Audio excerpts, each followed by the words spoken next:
Hey beautiful ones, Rosanna here with another little video. I wanted to make this because personally I've been on a journey recently that has supported what I wanted to share about this grand conjunction, about this current solstice that's coming along, and the true shift from the age of Pisces into the age of Aquarius.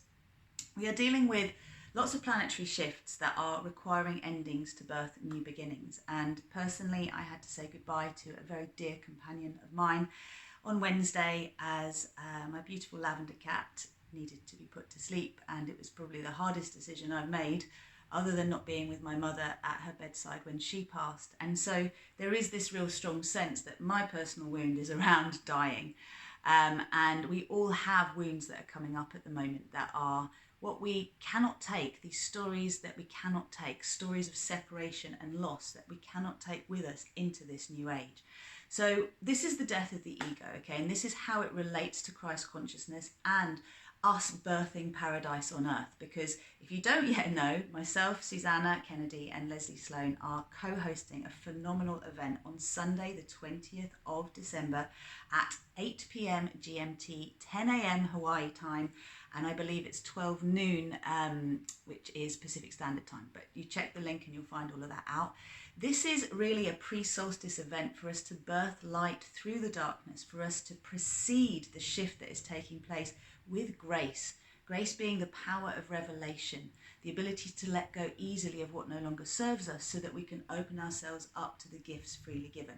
And we all have different core wounds. We all have different stuff that's coming up. Some of you are dealing with physical pain. Some of us are dealing with emotional pain. Some of us are dealing with psychological pain. And this pain is the pain of separation. So if you think about it, the birth of Christianity is said to be when Jesus Christ was born, right? And it was heralded by the Star of Bethlehem that the three wise kings followed.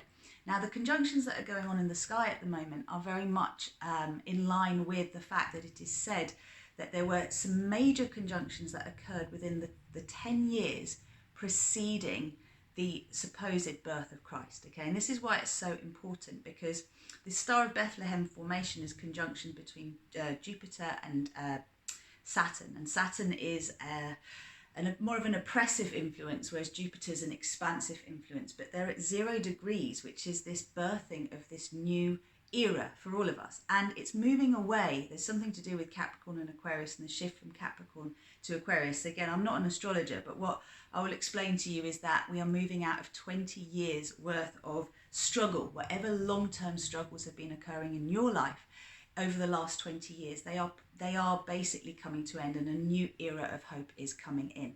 Now, how do we actually describe this? Because one of the things I was talking to a phenomenal friend of mine, Brenda Gabriel, about was the fact that with any kind of modern discoveries, it takes 15 to 20 years for a new scientific discovery to become accepted by the mainstream. So one of the things we can look at the moment is the fact that whatever research was done 20 years ago is going to start to become common knowledge. And I know I've been banging on about the microbiome for a very, very long time, which is to do with our gut health and how our gut health actually influences our overall immune system. 80% of our immune system is in our gut, which is why I have a really big problem with all of the conversations around inoculations and vaccinations, etc. Because to me, this is old science. Whatever discoveries are occurring, I know that we have a potential. This is a public health system that supposedly works with lots of side effects.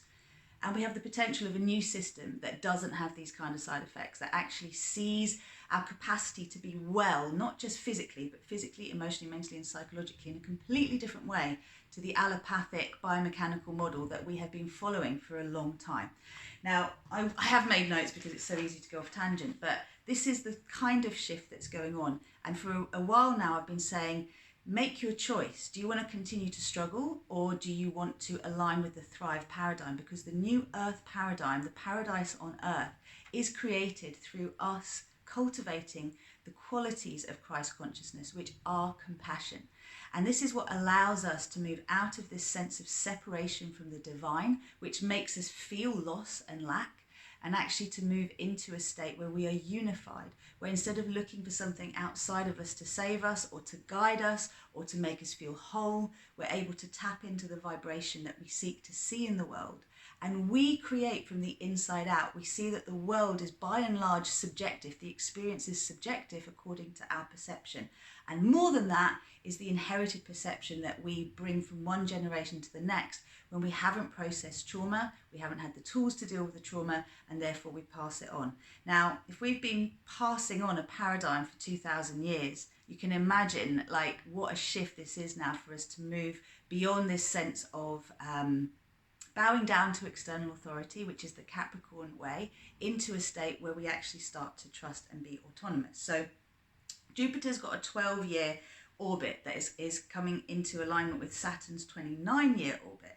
They're coming together, and this is to do with what is happening at the moment in terms of this conjunction and the 0 point. They're meeting at 0 degrees. Now this, at the beginning of the Christian era, was said to be approximately 1226. So when they said that Christ was born around the 4th of March, not quite December, these kind of conjunctions are said to have also taken place. So it is this revisiting, the second coming. But many of us have talked about the fact that the second coming is not Christ coming back to earth to save us. It's us saving ourselves, coming from within, developing the qualities of forgiveness, discernment, transparency, autonomy, faith, trust, surrender, compassion qualities that allow us to be with whatever's going on without being consumed by it, without buying into the egoic journey, which the ego is separate from source, okay? The ego is a program of survival that basically operates because we do not feel connected to the eternal that is always, always there, right? That's what eternal is. So if I go back to the example of death, you know, as humans, we mourn the passing of those we love, whether they're fluffy creatures or they're humans, because ultimately we buy into the separation that they're no longer here with us because we don't have a relationship with the non-physical. We have gone from religion, which was all about believe without seeing, have blind faith, into science, which has been about I will only believe it when I see it. And in this way, science has become the new religion because we've become as dogmatic about scientific proof as we have been in the past about believing in what others tell us without having any proof. So we've got to find this balance now and go, well, hold on a minute. Electricity you can't see, but it exists, right? The power of prayer, we've proven I don't know how many times, exists as a powerful force. Energy is energy. Just because we cannot see it, we can feel it, right? So we're learning to develop our extrasensory perceptions, our superpowers. And this is what this new age is about. Everything that technology has brought us this so that we understand we can actually create it energetically too.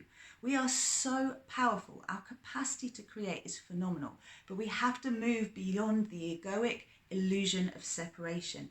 And that separation is every soul's journey to get to know itself. We separate from the ocean of God, of source, to know ourselves. And then as soon as we've separated, we're looking to find our way back home. How long that takes us? You know, you may have heard of young souls, old souls. Well, an old soul has traveled through different journeys, learnt different soul lessons to integrate different aspects of their being to come back into oneness with the divine. And once we come into oneness with the divine again, we create from our divine selves, our divine human selves, rather than our desire to control and manipulate in order to feel safe. So it's literally the difference between the solar plexus and the heart.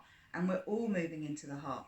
So what can we expect? Well, you know, we're hosting this event basically because we are ready to seed paradise on earth. And to birth light through the dark night of the soul means to have faith that even though it looks like Armageddon is happening all around and all of our choices are being taken away and there's terrible threats in the world that we must all protect ourselves from and bow down to external authority and do what they tell us to feel safe, all of that is illusion.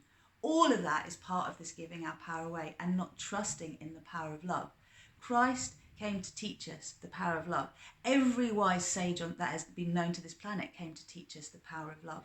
So we are reconnecting to the power of love.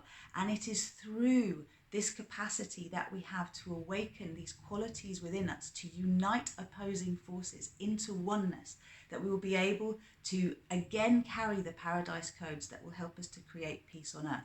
So I see this shift really as the shift from Star Wars to Star Peace. And this is happening in our whole universe because this planet is said to be a planet of free will.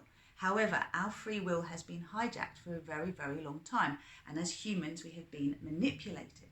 So we are now stepping into a time where instead of the power coming from the outside, it will be coming from the inside. Some of us are well versed in being autonomous and trusting our instincts and learning to follow divine guidance from within, and to trust and follow without necessarily knowing more than the next step.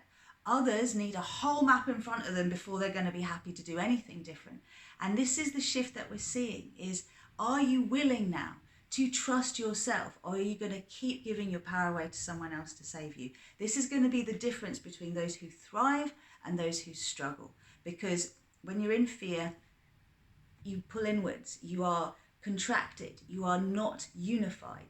When you open, when you relax, when you allow yourself to surrender to trust, this is when we can all unify our field. So the return to paradise is also, I mean, some of these conjunctions that are just quite interesting is 700, no, it was in 7 BC, Jupiter and Saturn had a conjunction, and in 2 BC, Venus and Jupiter had a conjunction. So both of these could have been the Star of Bethlehem. But what's happening in the sky on Monday, is basically the closest we've ever got in terms of a recorded formation of star activity that we can see since the birth of Christ. So we are leaving the Age of Pisces behind. We are moving fully into the Age of Aquarius, which started 20 years ago.